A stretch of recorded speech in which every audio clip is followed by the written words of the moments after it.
Oh my goodness. Okay, hi everyone. I'm Gianna. This is my first pregnancy video vlog.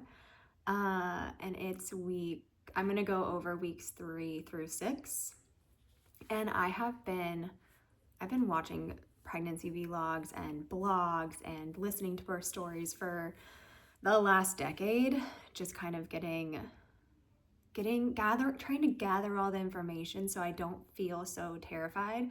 When I was a young girl, I remember I wanted to be a mom, and I kind of was naive, didn't know anything about it. And then you start getting older, or I started getting older, and I started getting more and more scared. And I was like, what is this? Like, what? Oh my God. And just feeling terrified. And also, I think what we see in movies is very terrifying. Um, and anyways, I think I kind of was like, oh my gosh, okay, I'm not ready. And then about a decade ago, I really felt that urge again in my adult life, being just really excited and having a big desire to be a mom and kind of and experience pregnancy and experience birth. That I started reading a bunch of blogs about pregnancy, about birth, and listening to a lot of podcast episodes, a lot of birth stories, watching a lot of video logs of other people's pregnancy by every single week, and what their birth was like and what they experienced postpartum. And it just made me feel, number one, less afraid. Number two, I felt just empowered because I was just watching real women go through it instead of what I saw in movies or what stories I heard. And it just made me feel just safe, and that, wow, women are so incredible, and our bodies are so incredible, and it just made me feel better. So for about a decade, I've been like, oh, will I ever, when will I have my own pregnancy vlog? And the time has come. So I just got married. Lamros and I just got married, and we had known that on our honeymoon was going to be the first time that we tried. And so 3 months before our honeymoon, we started taking prenatals. I started taking prenatals, and he was taking a multivitamin and omegas, and we were just kind of preparing ourselves for that. And yeah, I went to the doctor, and I just was asking her a bunch of questions about the right timing, and I ended up doing a basal body temperature for the cycle before we left. I measured my basal body temperature, which you have to get a certain thermometer so that you can really see the tiny changes. And basically what happens is, if you track your basal body temperature, you'll notice that the day before you ovulate, there might be a slight dip in your temperature, and then after you ovulate, so that day of ovulation, day of ovulation, slight dip, and then after ovulation, you'll see it kind of increase anywhere from I think it's 0.5 to 1 whole degree. It'll actually be higher after you've ovulated. So there is that increase that happens.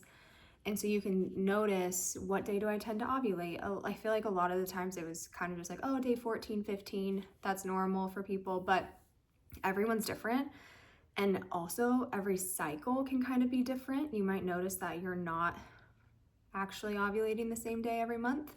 You might be perfectly regular. It's just kind of something it's really interesting to look into. So I did that. I only did it for 1 month. I think it's best to do it for a few months. And I ended up noticing that I ovulated on day 18, which is interesting. So when I talked to my doctor, she was like, okay, measure your basal body temperature to understand your ovulation.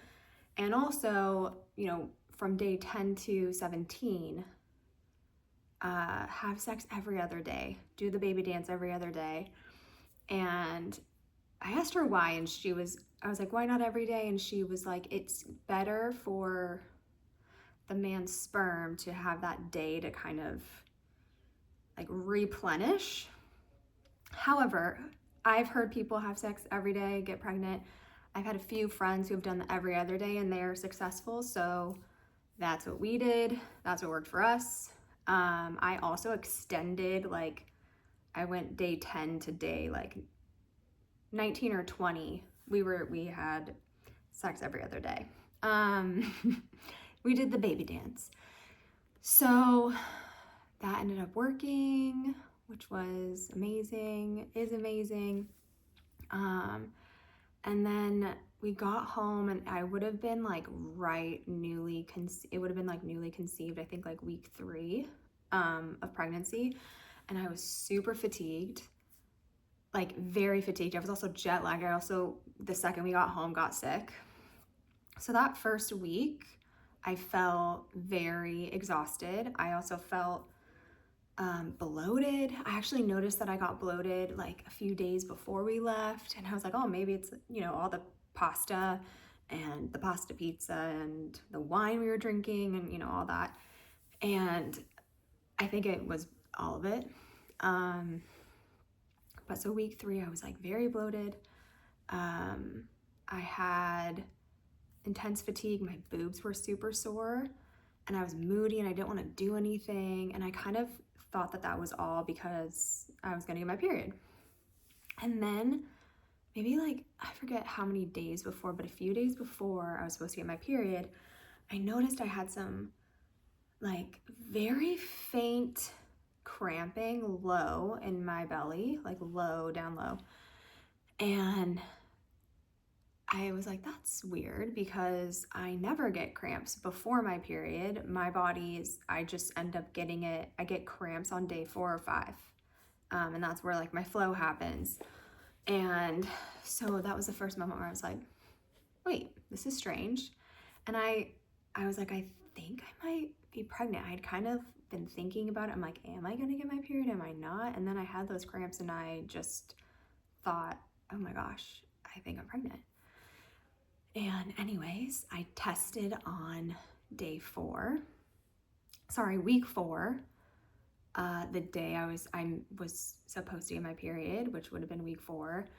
And I had like the tiniest, faintest blue line. And yeah, it was amazing. I couldn't believe it. And also I felt just super calm and happy and just like, I don't know, I felt this like really beautiful calm, which is funny because I did not feel calm when I laid in bed that night, but I will tell you that. So anyways, I surprised Lambros. It was really funny. He actually like gave me like high fives. Like I felt like I was on a basketball court with him and he gave me like high fives, and then he like got hot and had to take his sweater off. It was really funny and sweet. And I was also like the sickest.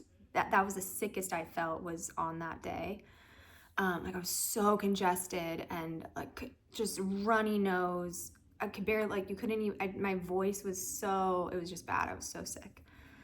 So then week 4, I would notice like, little twinges down kind of low in my like uterus, kind of, because basically what I read is that you can start feeling things really early because a lot is happening. And that's why we start pumping a lot of blood. We start creating a lot more blood. And I started feeling like little twinges in my, like down low in my uterus, and my boobs were still really sore. What else on week 4? I started getting like, my like nipples started getting like a little bigger, like the areola, like it looks like it's kind of growing. My boobs just keep feeling like more full, and then I was still bloated. And then once in week 5, as I was approaching like week 6, I had on week 5 plus 4, I noticed a little bit of like light pink when I went to the bathroom, and it was kind of just on and off that day. So I ended up freaking out. I actually ended up finding a midwife in week 4, which was really exciting.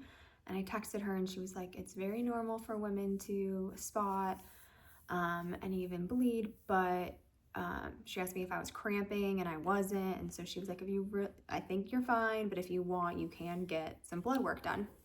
So I ended up going and getting like my HCG, progesterone, and I think they check your thyroid too. And I got those numbers in, and then you go back 2 days later and you get it done again, and you can see like how much you're growing, how much your HCG levels are growing, and everything looked normal. I think on 5-week 4, I was at around like 9,000, and then 2 days later, I was at 13,000, and then my progesterone was about at like 23, and then it was at 21, which there can be a slight dip in week 6 in your progesterone, like slightly, because your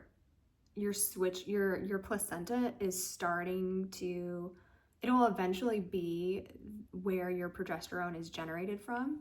And this whole time it's coming from the corpus luteum, I think it's called, but it's basically in the ovary, and that's what's generating your progesterone production.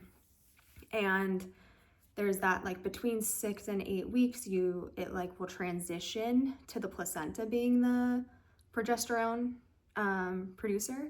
And so there can be like a slight variance or a slight lag at week 6. So obviously I looked at that, I got a little nervous, but I don't think it's concerning at this point. What would be concerning is if it was dropping like consistently. But other than that, today I'm 6 weeks pregnant, and something new is that I feel like a little pressure, kind of like low in my vagina. It's very faint, and it's almost like a heaviness, and I haven't felt that until now. So, so that, I know that was alarm bells coming in.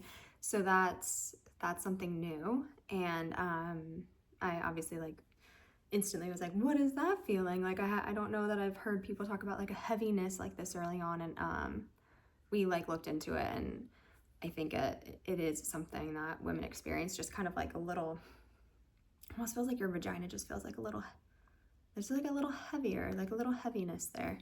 But it actually, I don't really feel it anymore. It went away. It was probably there for like, I don't know, 30 minutes. But yeah, there's just so many little things that change every single day. And that's why I really love watching these. That's why I've loved consuming them. And that's why I'm doing them now. And I hope that it helps anyone who is pregnant right now or wants to be in the future, or anyone who's like me and is just obsessed with pregnancy and birth and all that. So I think that Light Rose just went to the bathroom. But anyways, I think that's everything. I can do a little belly shot for you.